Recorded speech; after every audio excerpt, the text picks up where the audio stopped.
Hello, কেমন আছো সবাই? আমার চ্যানেলে সবাইকে স্বাগত। যদি তোমরা ইউটিউব থেকে দেখে থাকছো তাহলে একটু সাবস্ক্রাইব করে দিও, আর ফেসবুক থেকে দেখে থাকলে প্লিজ ফলো অ্যান্ড শেয়ার করে দিও। তো বাড়িতেই যদি তোমরা এইভাবে কাসুন্দি বানিয়ে নিতে চাও আমার মতন, তাহলে এই ভিডিওটা পুরোটা দেখো। কি করতে হবে, একটা কাপ বা বাটি নিয়ে নেবে যেটাতে তোমরা মেজারমেন্ট করবে। যদি 1 কাপ কালো সর্ষে নাও তাহলে হাফ কাপ সাদা সর্ষে নেবে, এইভাবে মেজারমেন্টটা করবে। যেমন কি আমি এখানে 2 কাপ কালো সর্ষে নিয়েছিলাম, তাই 1 কাপ সাদা সর্ষে নিয়েছি। নেওয়ার পর ওটাকে 30 মিনিট মতন আমি ভিজিয়ে রেখেছিলাম সর্ষেগুলোকে।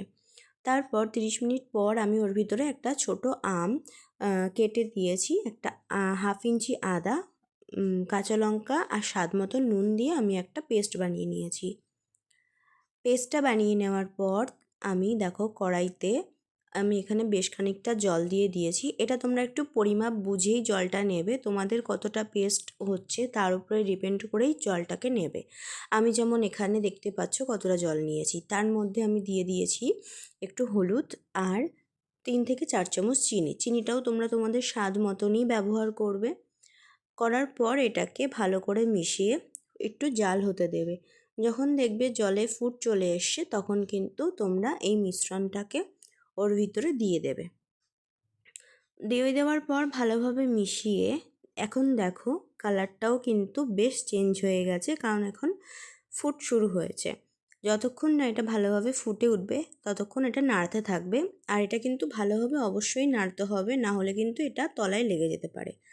ভালোভাবে নাড়িয়ে নিয়ে যখন এটাতে ভালোভাবে হয়ে আসবে তখন এটাকে সব শেষে তোমরা বেশ খানিকটা ভিনিগার আর সর্ষের তেল, কাঁচা সর্ষের তেল এটার ভিতরে ছড়িয়ে তোমরা এটাকে ঠান্ডা হতে দেবে। ঠান্ডা হয়ে যাওয়ার পর তোমরা দেখতে পাবে এর ঘনত্বটা একদম ঠিকঠাক হয়েছে।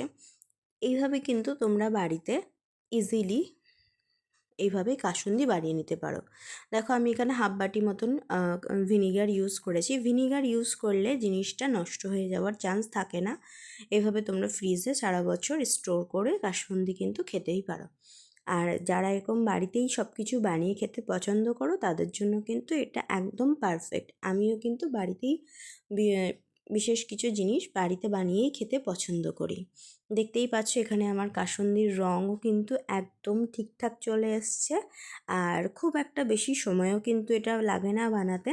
এখানে ঘনত্বটাও দেখতে পাচ্ছ। এটা আমি এবার হয়ে এসছে, আমি এবার অফ করে এটা গ্যাস অফ করে আমি এটাকে ঠান্ডা হতে দেবো।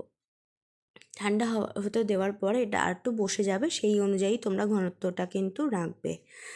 তো চলো আমার কাসুন্দি কিন্তু একদম এখানে রেডি হয়ে গেছে, দেখতে পাচ্ছ একদম কালারটাও পারফেক্ট এসছে আর দেখতেও কিন্তু সুন্দর। আমি এটা চপের সাথে করলাম, তোমরা আমাকে জানিও কেমন লাগলো।